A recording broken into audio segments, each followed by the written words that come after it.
Guys, dimanapun Anda berada semua, semoga pada siang ini kita ada dalam lindungan Tuhan Allah Subhanahu wa Ta'ala dan tetap diberikan semangat untuk memberi yang terbaik bagi pribadi, bagi keluarga, dan tentunya bagi bangsa dan negara kita.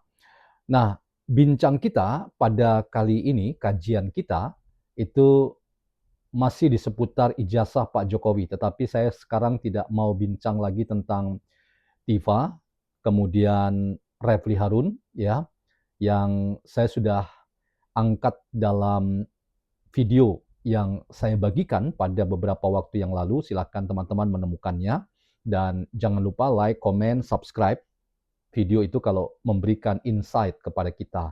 Nah, kali ini saya ingin uh, membuat kajian terhadap apa yang Roy Suryo statementkan dalam sebuah konferensi pers yang tentu dihadiri oleh beberapa kolega atau kelompok Roy Suryo, dan saya dengar ada Refli Harun suaranya, lalu ada para pengacara Roy Suryo yang lainnya.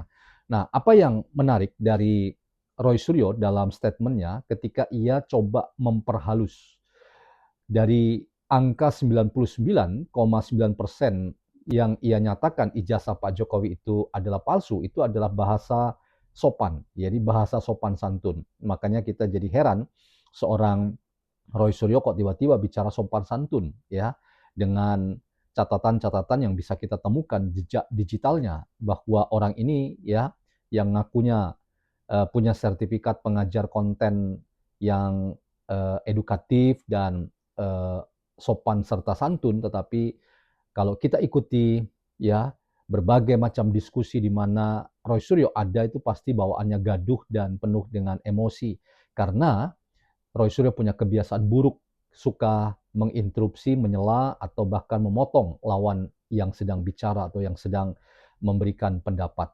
Nah, kemudian hal yang menarik juga bahwa angka 99,9% itu bagi Roy Suryo tidak perlu ada di dalam buku Jokowi White Paper yang merupakan sumbangan Roy 49 halaman. Saya berpendapat teman-teman, ya, bahwa ini juga cara Roy Suryo untuk ngeles dari tuntutan secara moral bahwa Anda menstatementkan 99,9% palsu, tetapi ternyata Anda tidak bisa menunjukkan buktinya di mana, atau bahkan, ya, menggerakkan tools yang Anda pakai untuk meyakinkan kita semua. Jadi hanya orang-orang yang tidak waras dan sakit yang hanya percaya pada omongan Roy Suryo. Nah, karena itu kita ingin bincang topik kita kali ini. Roy Suryo bisanya ngeles dan memberikan pesan kepada kita. Makin lama Roy Suryo memang tidak mampu memiliki atau menunjukkan bukti yang meyakinkan bahwa ijazah Pak Jokowi itu menurut keyakinannya adalah palsu. Tetapi kita yakin bahwa pada waktunya di tempat yang terhormat, yaitu pengadilan, ya, bahwa Pak Jokowi akan menunjukkan ijazahnya yang asli. Nah, teman-teman, kita akan bincang sama-sama. Selamat datang dalam channel YouTuber NKRI, sebuah perspektif filsafat dalam membaca fenomena sosial, politik, dan demokrasi di tanah air kita, tanpa berpretensi untuk menggiring opini kita, mempercayai pandangan-pandangan dalam channel ini. Sekali lagi teman-teman, terima kasih karena telah turut membesarkan channel ini, dan mari kita kawal terus demokrasi kita dengan kesantunan dan keadaban dalam berwacana. Teman-teman, kita akan simak apa yang dikatakan oleh Roy Suryo berikut ini. Nanti dari situ kita akan lanjutkan dalam diskusi di sesi kedua. Kita simak sama-sama. Ada sekitar 10 syarat untuk penghentian perkara itu. Salah satunya itu Mang RJ. Salah duanya dan salah tiganya, salah 4 dan lain sebagainya adalah karena waktunya udah lewat, sudah daluarsa. Itulah penegasannya pada hari ini. Yang kedua adalah saya menegaskan kembali apa yang tadi disampaikan Pak Dr. Didit, ya, dokter asli ini, ya, gitu ya, yang minggu yang lalu, Senin yang lalu ya, kita sama-sama menyaksikan, ya, sidang senat terbuka yang dilakukan oleh beliau. Jadi ini bukan dokter asiolan sianipar gitu ya, ternyata palsu gitu ya.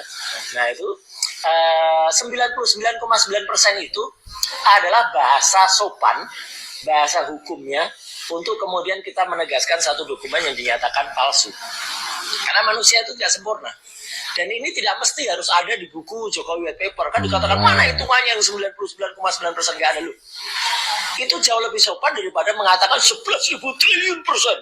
Dan ternyata beralat dengan sangat-sangat tidak masuk akal, ya. Setelah dirotasi, ditranslasi otaknya itu kemudian dibelokkan sama sekali berkata asli. Gimana bisa 11.000 triliun persen palsu terus menjadi asli? Saya jajar itu sama-sama Pak Jokowi baik, dan kalau ketemu rangkul-rangkulan itu yang saya bikin heran Pak Suki. Sampai sekarang seperti itu ada apa? Ada apa gitu loh? Ada setan nyusup atau apa? Nggak tahu kan kita. Karena dia kan saya pernah ya di wawancara itu waktu di Jakarta itu dia mengatakan Pak Jokowi ini adalah kakak saya. Iya, begitu dia orangnya baik kok. Oh iya ya. Nah, kalau Pak taunya Pak Roy Suryo itu baik. Juga orang dalam keraton. Inilah yang namanya penelitian yang ilmiah, ya. Jadi itulah angka 99,9% itu asalnya dari mana. Jadi memang bahasa sopan untuk istilah hukum yang ada, ya. Jadi itu clear di situ. Nah, kemudian yang ketiga ingin saya sampaikan. Sekali lagi ingin saya sampaikan bahwa apa yang barusan juga kita press conference kan di sini minggu lalu adalah tetap tidak ada yang berubah. Kalau dikatakan itu berubah-ubah, katanya tadinya tidak ada yang namanya gajah ada, kok kemudian itu dikatakan ada gitu. Tidak ada yang berubah sedikit pun. Dalam materi yang dipaparkan oleh Resmond Hasyolan Sianipar, ya, yang mengaku dokter ini di tayangan salah satu TV, dia kemudian menunjukkan sebuah hitungan atau function. Inilah yang kemudian digugat atau dipertanyakan oleh peneliti muda kita yang bernama Topi Merah, yang kemudian ini ditampilkan. Dan apakah Topi Merah salah menganalisis ini? Tidak sama sekali. Pada menit ke-49 ya, itu bahkan si Resmond itu mengatakan silakan ini diuji, silakan ini dilakukan proses perhitungan. Dan ternyata setelah diuji dilakukan proses perhitungan function seperti apa yang dia tuliskan, munculnya tidak seperti ini. Jadi dokumen kalau itu resmi dari Dian Sandi, kalau aslinya Dian Sandi, dilakukan proses ilmiah seperti ini, hasilnya tidak akan mungkin tulisan watermarknya muncul. Jadi tulisan watermarknya muncul karena sudah ada editing yang dilakukan, sudah ada rekayasa yang dilakukan. Itulah intinya dari Topi Merah. Jadi editingnya itu bukan hanya pada tulisan gajah ada, bukan, tetapi untuk memunculkan semua ini diedit lagi, ibaratnya bahasa gampangnya ditebalkan lagi.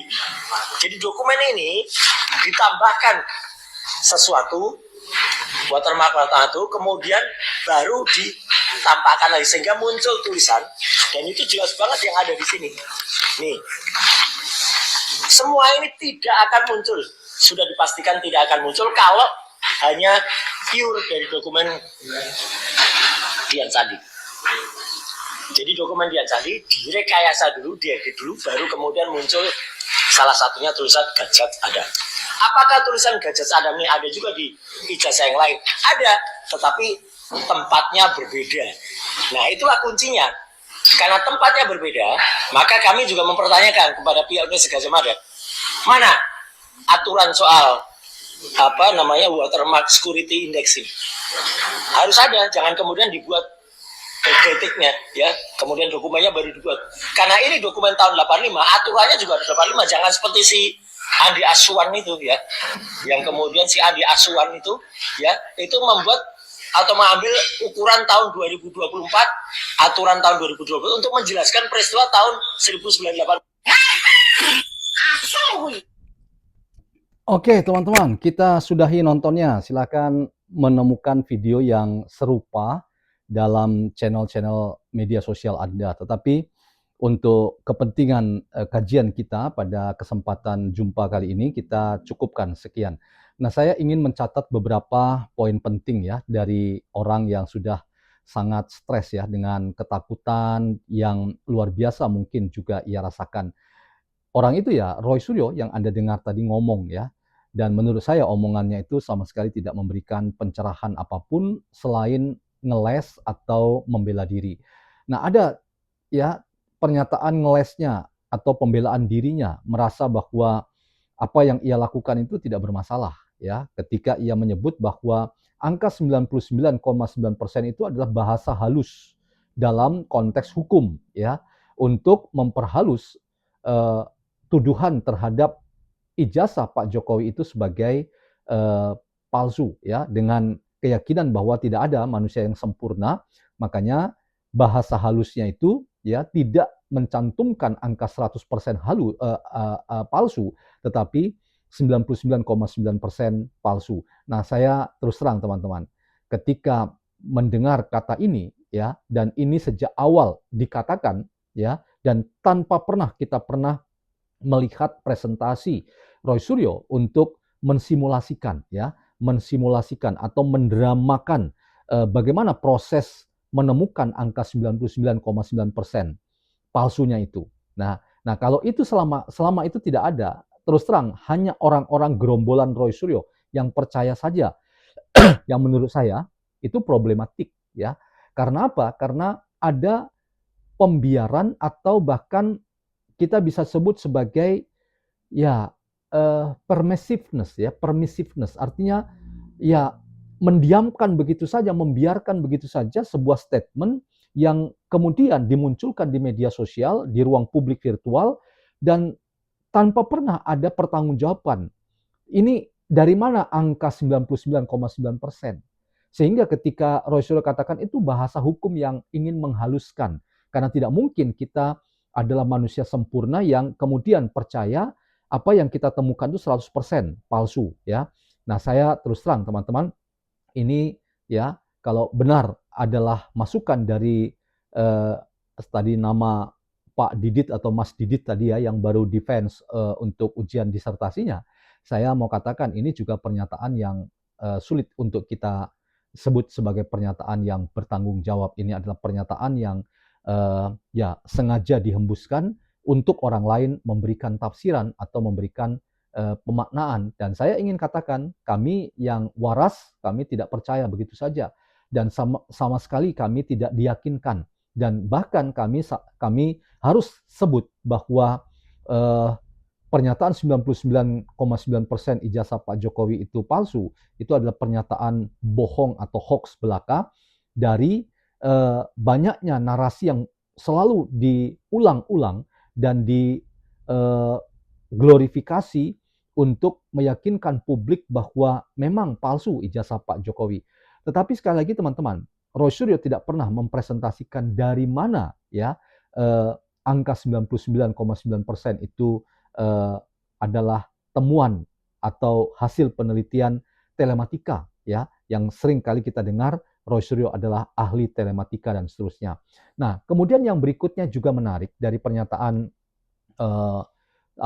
Roy Suryo adalah ketika ia menyebut angka 99,9% itu tidak harus ada di dalam buku Jokowi White Paper. Ini juga ngeles lagi ya, ngeles lagi dari Roy Suryo yang karena sudah terdesak dan ternyata ia sendiri tidak yakin dengan penelitiannya, dan banyak orang yang juga sudah membuat statement bahwa ada kemungkinan memang kubu Roy Suryo itu sulit untuk mencari bukti-bukti yang mampu meyakinkan. Kalau proses ini nanti sampai di pengadilan, ya, bagaimana prosesnya itu diperlihatkan kepada publik sebagai second opinion atau pendapat kedua atau pendapat alternatif terhadap ya sebuah proses hasil dari laboratorium forensik dari Bareskrim atau dari Polda Metro ya yang sudah menghasilkan temuan terkait ijazah Pak Jokowi itu identik. Jadi Polda Metro itu sama ya, mengulang kembali hasil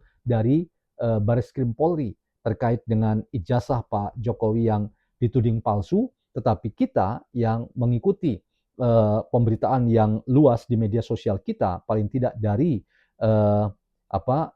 laboratorium forensik yang disampaikan oleh para penegak hukum kepolisian, baik Bareskrim maupun Polda Metro, ya sama-sama tidak ada yang menyanggah. Bahkan UGM sendiri membenarkan bahwa ijazah Pak Jokowi itu benar ya dan asli dan sudah diserahkan kepada yang bersangkutan Pak Jokowi pada waktu wisuda. Dan data-data pembanding yang dipakai oleh lapor Polda Metro itu juga sama saja. Artinya tidak ada yang keberatan kecuali kelompok Roy Suryo yang terus menarasikan ada kong kali kong atau akal-akalan atau tindakan yang bisa dianggap sebagai tindakan yang abuse of power atau penyalahgunaan kuasa hukum sehingga kong kali kong terjadi di antara penegak hukum dengan Pak Jokowi dalam konteks ijazah yang dituduh palsu ini.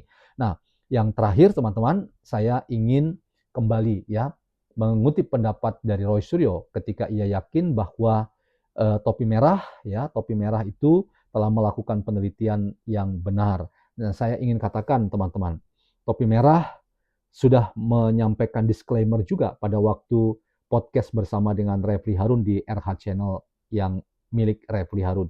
Apa yang menarik dari situ? Yang menarik bahwa topi merah dalam disclaimer-nya katakan ia tidak ada dua ya. Ia tidak tahu tentang istilah Gadats Adam itu ya yang dipresentasikan oleh Rismond dan kemudian ia dapati itu juga ada dalam ijazah Pak Jokowi yang diupload Dian Sandi. Dan yang menarik ya bahwa soal ini ya soal Gadats Adam ini ya sekali lagi topi merah juga menyebut apakah itu rekayasa dari Rismond ataukah itu bagian dari security index yang memang dikeluarkan ya oleh UGM. Tadi kalau teman-teman dengar pernyataan Roy Suryo ya, kalau ternyata pertanyaan Roy Suryo itu bisa ditunjukkan oleh UGM bahwa SOP atau peraturan tentang Gadats Adam itu memang ada dalam peraturan tahun 1985, maka apa yang mau dikatakan lagi oleh Roy Suryo? Jadi saya justru ingin mengatakan teman-teman, Roy Suryo ini sedang mencari banyak isu ya yang bisa diglorifikasi, dibesar-besarkan, tetapi ia tidak sadar bahwa banyak pihak yang sudah mulai jengkel dengan Roy Suryo atau seperti tadi ya dalam dialog antara Andi Aswan dengan seorang koleganya sempat dikatakan agak heran ketika Roy dan Pak Jokowi itu sebetulnya teman baik ya dan Roy sempat mengapresiasi Pak Jokowi sebagai teman sebagai kakaknya ya tetapi kemudian ketika hari ini ya begitu luar biasa framing Roy Suryo untuk menghancurkan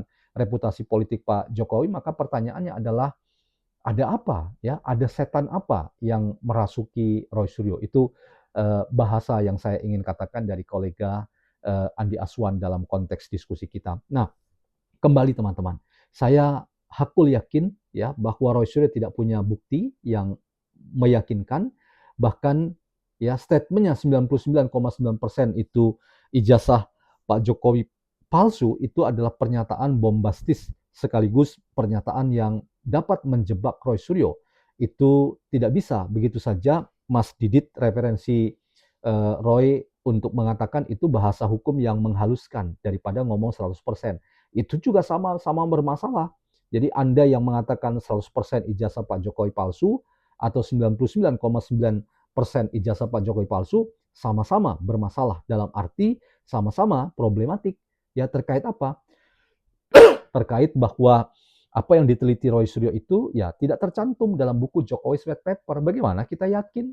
Lalu datang dari mana statement itu? Jadi jangan kemudian sok bijak dan sok bermoral ya, seolah-olah itu adalah sebuah pernyataan sopan santun. Emang kita lihat Roy Suryo ini manusia sopan santun? Kan tidak ya.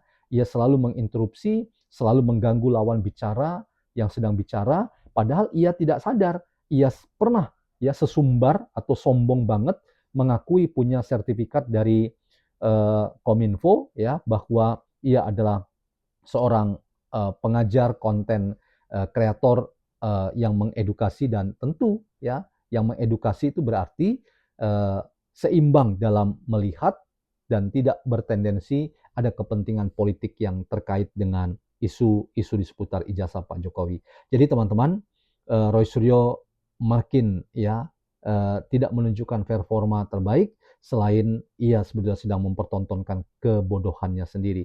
Jadi kalau ditanya ijazah Pak Jokowi itu asli atau palsu, ya kita katakan asli. Mengapa? Ya karena semua proses yang menyertai itu baik dari UGM dan dari Komisi Pemilihan Umum sudah sama-sama katakan bahwa ijazah Pak Jokowi tidak ada masalahnya. Bahkan Prof. Yusril katakan ijazah Pak Jokowi itu secara hukum sah. Jadi Anda yang mengaku pakar hukum, silahkan debat dari pendapat Profesor Yusril Iza Mahendra.